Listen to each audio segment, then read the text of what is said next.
Welcome to Culture is an Inside Job, the podcast on building an authentic, engaging, and inspiring culture.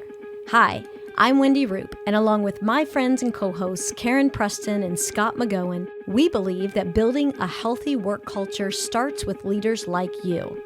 If you're ready to get real and dig deep into your own self-awareness, determine how you want to show up in the world, and then take aligned action to transform your leadership and those around you, then this podcast is for you. Now, let's go inside. Let's just talk about maybe who you are, why you care, and what you're all about. Wendy, can we start with you? Sure. My name, as Scott told everyone, is Wendy Roop. I am a mom of 5 kids, 2 stepdaughters and 3 of my own kids, and they all range from the age of, 17 all the way up to 26. I'm a wife, my husband Andy, and of course, very close to all my members of my family. Big family is really, really important to me. I've been a coach, certified coach, since 2015, the end of 2015. My background is basically many years of human resources and people development. And as Scott mentioned, the way he feels about culture is extremely important to me as well for many reasons. So just a little bit about me. Plus, you're just a blast to be around because you have no energy, none. No, None. I'm very, very quiet and subdued. Yes. So, Karen, tell us about yourself. Thanks, Scott. So yeah, I guess let's kind of piggyback off how Wendy did this. I would say I'm a mom. I have 3 daughters, 22, 20, and 14. And let's see, most of my experience in the working world was in healthcare as a broker, much like yourself, Scott. So I worked for a boutique brokerage. We took care of employee benefits outside of, a couple of large firms in Manhattan. And while I loved that experience, when we were downwinding the business, it just made sense for me to consider what else there might be for me. And so coaching seemed to be a really cool idea. And I have not looked back since then. I too was certified in 2015.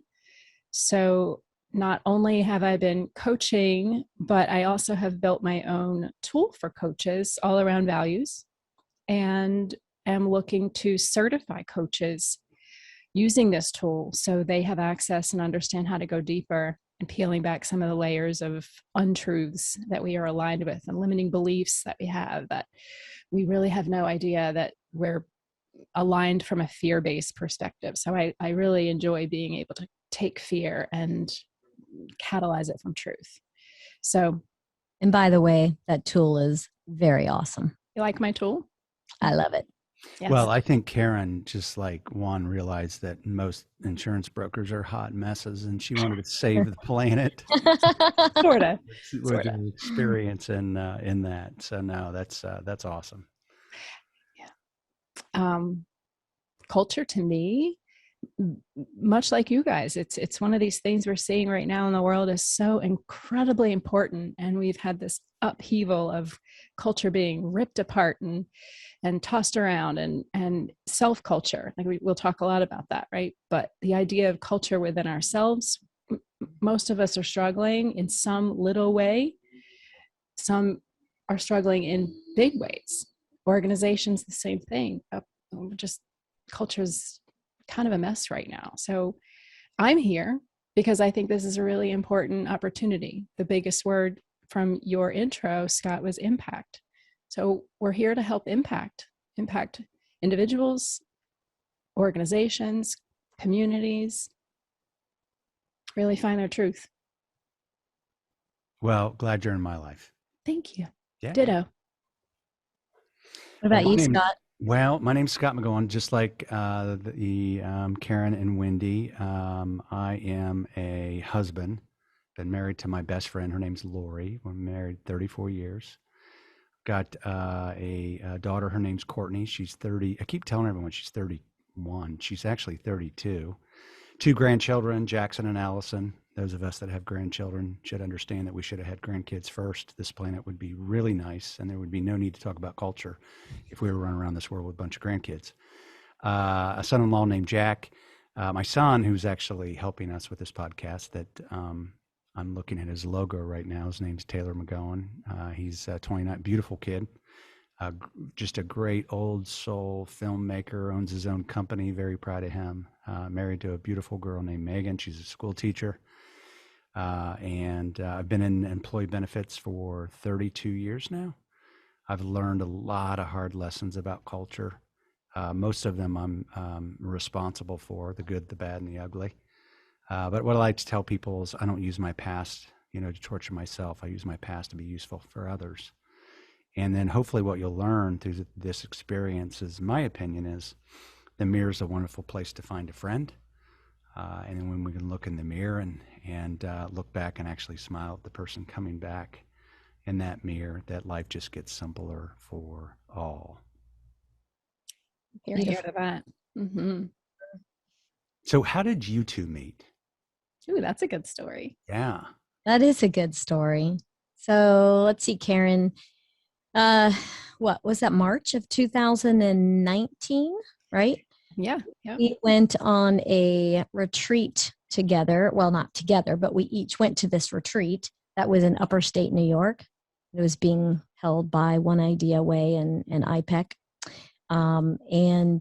We happened, I think it was actually towards the end of the time. It was like a weekend retreat. Mm-hmm. And at the end, towards the end of the retreat, we happened to sit at a table together and we just started talking, and we just felt that connection, and then just continued to stay in touch for many reasons. And Karen actually coached me around several things during our relationship over the last couple of years, and then we've just been stepping into some work together and just became really good friends. So that's my part. What about you, Karen? Yeah. That was nothing short of divine when we sat down together. And so the synchronicities that have come from that moment were obviously conspired upon from this greater universe. So yeah, what we get to create together is nothing short of the same divine. So I really look forward to that. And so being here with you guys now is a part of that. So yay. Absolutely. Yeah. Well, and then Wendy, you worked with McGowan Braybender for how many years? 7, almost 7. And she had to deal with my manic shenanigans. I loved it. My noggin. No. And then you stepped out, and then you went to another organization in coaching and leadership. Mm-hmm. And we've stayed close ever since. Oh yes. And I just have to say, I mean, really, those years at McGowan Braybender were an incredible experience. And, we had a great relationship, Scott, then, and I'm thankful that we've continued that. And part of the reason is because I think a lot of our values are similar, and obviously why we're jumping into this work now with this podcast with Karen. So yeah, I'm thankful for your friendship. Well, I think one of the things too is, growing up, so we learn culture in a variety of different ways, right? So there's family culture, right? We learn a lot about culture in school growing up, how to adapt, how to fit in, what does that look like? And then our first job, right? So our very first job, what does that look like? What culture, what assets do we pick up? What assets do we maybe look at and say, I don't want those, and we throw them away? And then, as we get older, we get smarter. Shocker. Even my son. So my son's listening right now. He's 29. I'm sure right now he thinks I'm a lot smarter than he did when he was like 15 or 14. I can relate because my 14-year-old thinks I'm a big old idiot, right? Oh yeah, my 17-year-old too. Yeah. We don't know anything right now. I just got the text from her a few minutes ago. Sorry, Mom, if I wasn't very nice to you this morning. She apologized. Yeah, you know what that means, Karen? That means she wants something in about an hour. Oh, okay. I will be listening for that. Yeah, but when we think about, one is this podcast and what we're going to talk about, and hopefully what we'll do is just get really deep in regards to why this is really, really important. But maybe Karen, I'll start with you. So, why, from the highest level, why is this so important to Karen today? I love that question. I go back to the word impact, influence. I think what happened to me probably in about 2016, whenever I was trying to figure out a niche as a coach, and I struggled with that. My mentor coach said, Karen, it doesn't have to be about who, it could be about what. And from that moment, she knew, as did most of the others in my peer group, knew how important values were to me, and that I had this really innate ability to kind of pick up that there was a values challenge to someone. And I would always say, what value is that being challenged? And so it was easy for me to move right into values as where I wanted to hone in on my experience as a coach and in my gift as a coach. So I believe that in order to look at culture, that's the foundation of culture, is where do your values lie? How aligned are you? Are you taking aligned action? And so we talk about self-culture. This is an incredibly important piece of being able to,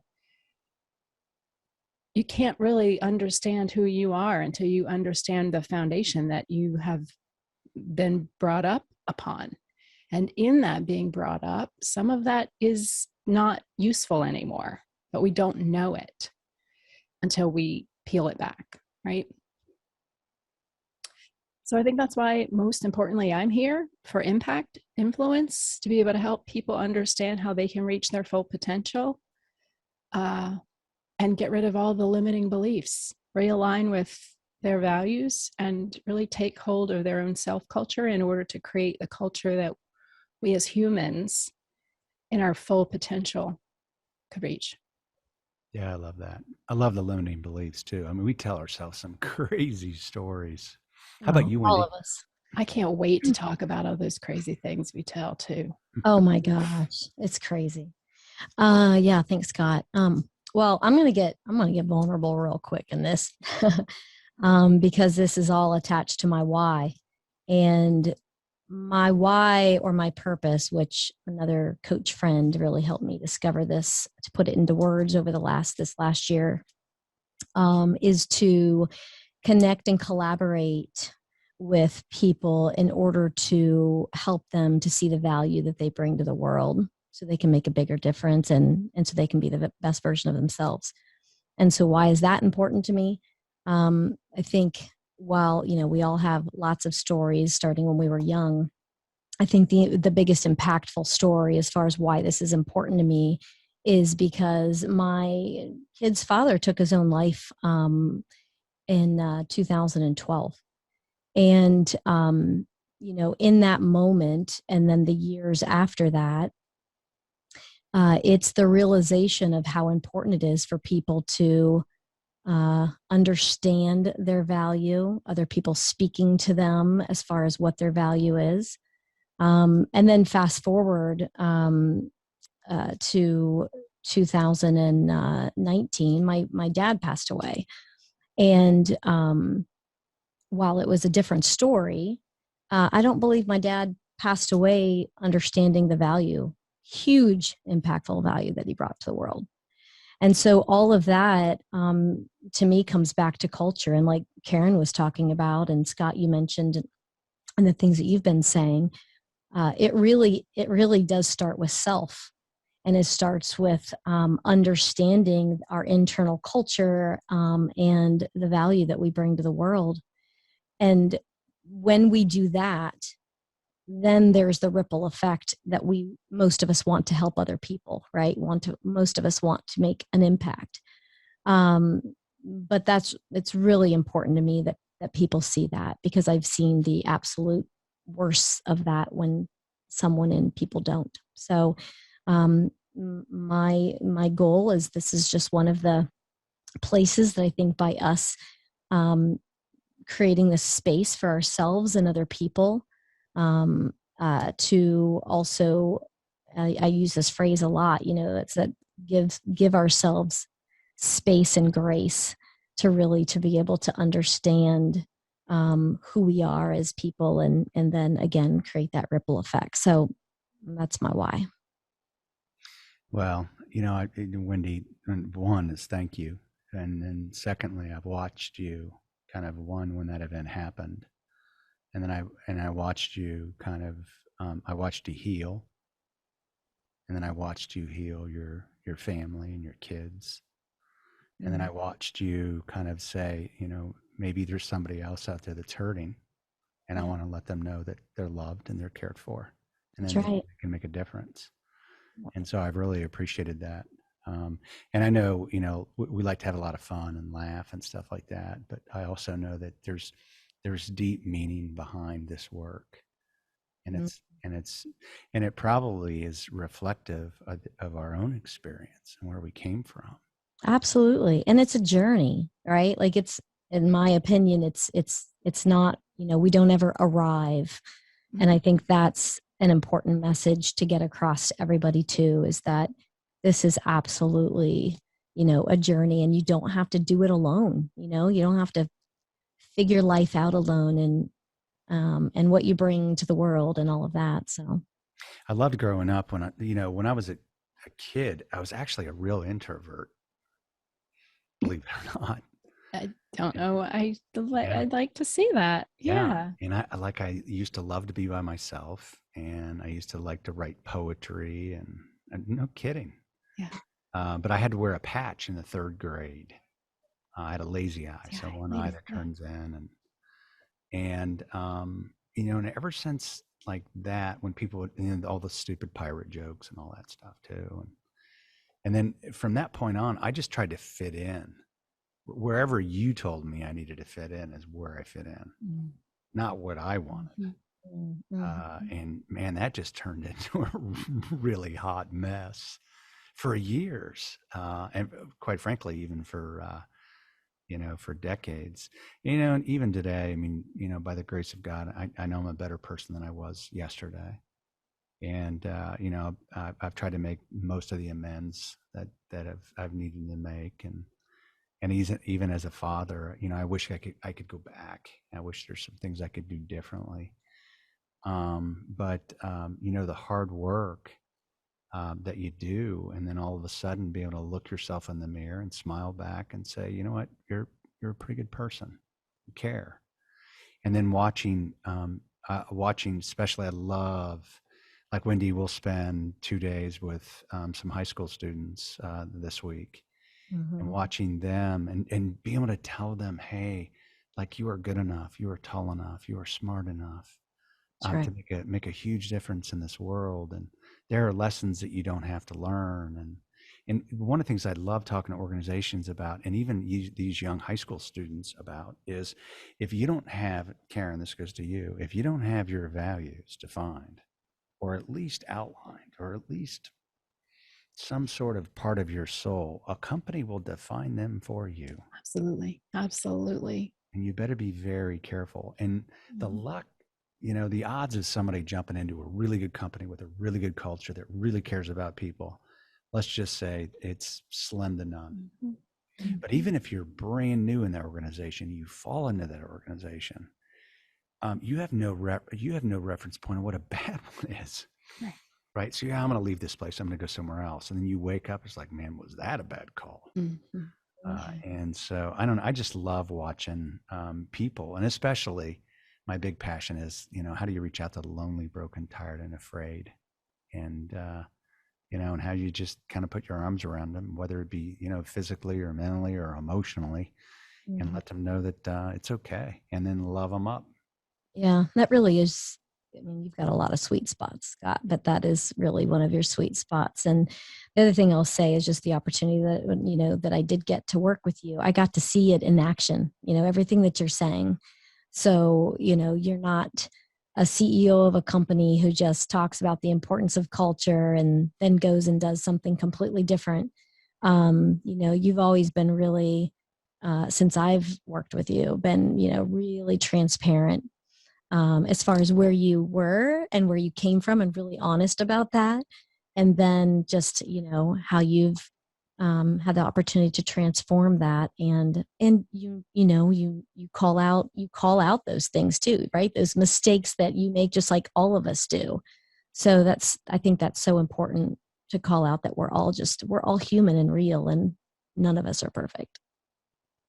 So if let's just say we had 20 episodes under our belt, what's something that you would hope for? Like, good dream, question. like what you It's a would good like question. hope for? Yeah, Karen, go. Oh, I like that question. We have a great audience. We have people interested in coming to share their thoughts and views. We gain more insights from that, an opportunity for me to learn and grow. There is nothing that juices me up anymore. So something like that, I would love organizations to come calling upon us and our expertise to come and help them with their culture. Absolutely. I don't know. What more can we ask for? Yeah. How about you, Wendy? Yeah, so similar to what you said, Karen. And I think if I had to add anything, it is, at the end of every episode, that we are challenging our listeners to say, gosh, what am I called to do or called to be differently today than I was yesterday because of what I just got done listening to? And, what is that call to action? And so we, really being able to challenge our listeners in that way. No, and I love that. And I also think that, hopefully we can be useful for other people. Hopefully we can be useful to other organizations. And then, hopefully some people even challenge us in our thinking, and maybe provoke us to think differently about that. And I think what I would love is, especially those people that might be stuck in a poor culture, to be able to give them courage and allow them to be brave, and either try to alter their culture inside their organization, or raise their hand and say, I'm going somewhere else. And then, just watching some brave people make a big difference. And then even other organizations that, it's probably the organizations out there that say, I don't have a culture, that probably have a great culture. It's the organizations say, we have a great culture. You'd probably go, I don't know. Are you sure? Because there are so many great humble organizations out there. Yeah. They're quiet, right? And they just get up and they work and they care and they love and they do all that great stuff. They just don't have ping pong tables, and ball chairs. They just care. Does that make sense? Yeah, yeah. Absolutely. Yeah. So it's funny because I could go back to one of my favorite value words that I've debriefed multiple times, and it's balance. And so when balance is very high on someone's list, it's because they're striving to have balance. They don't have it, obviously. It's more an aspiration. So just like what you said, organizations that don't tout culture are really doing a great job with culture. So the same thing, people that have great balance don't need it to be high on their list. Yeah. Right. The other thing that I think of, as you guys were talking too, is that and Karen and I talk about this a lot with each other and with coaching clients and so forth. But it's my hope for our listeners too, is that realization that no matter what they're facing and they're going through, they have choice. Love that. Yes. They get to react. They get to choose how they react to their circumstances. And my hope is that the things that we're sharing will help them with that. It's like, well, that's great, but how do we do it? Yeah, right? Absolutely.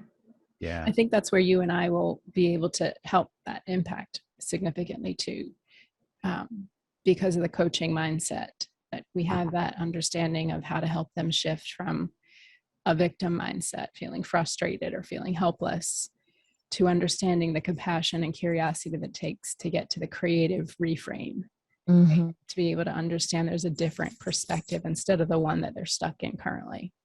That's right.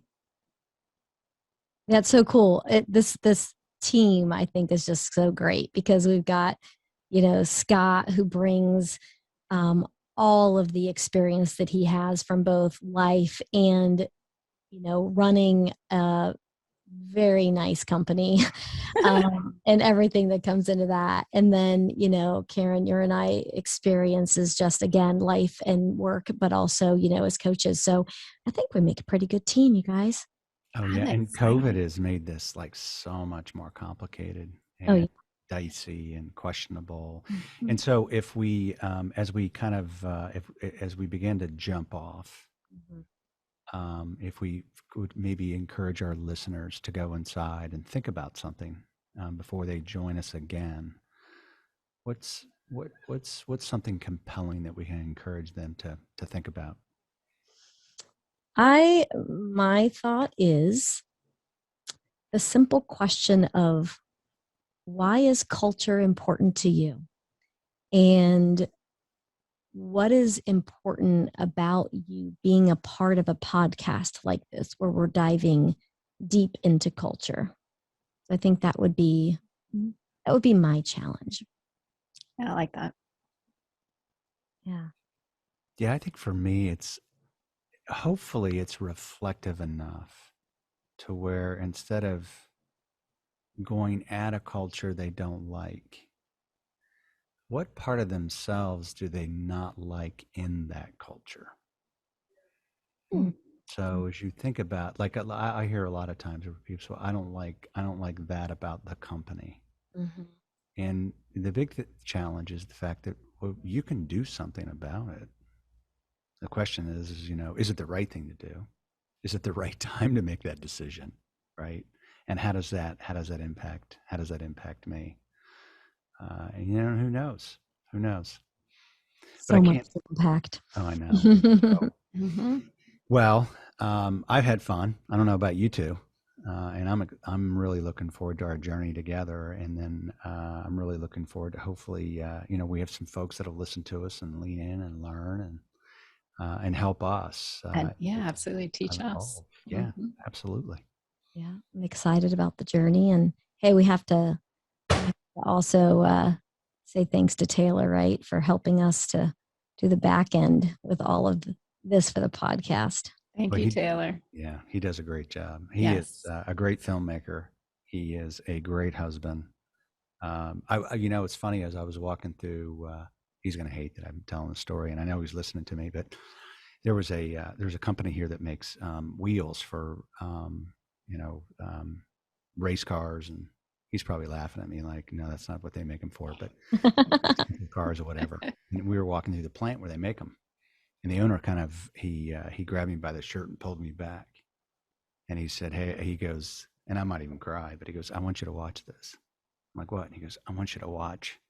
I want you to watch how these employees lean into your son because they adore him. They're crazy about him. Watch his kindness as he walks through this factory manufacturing." And I watched it.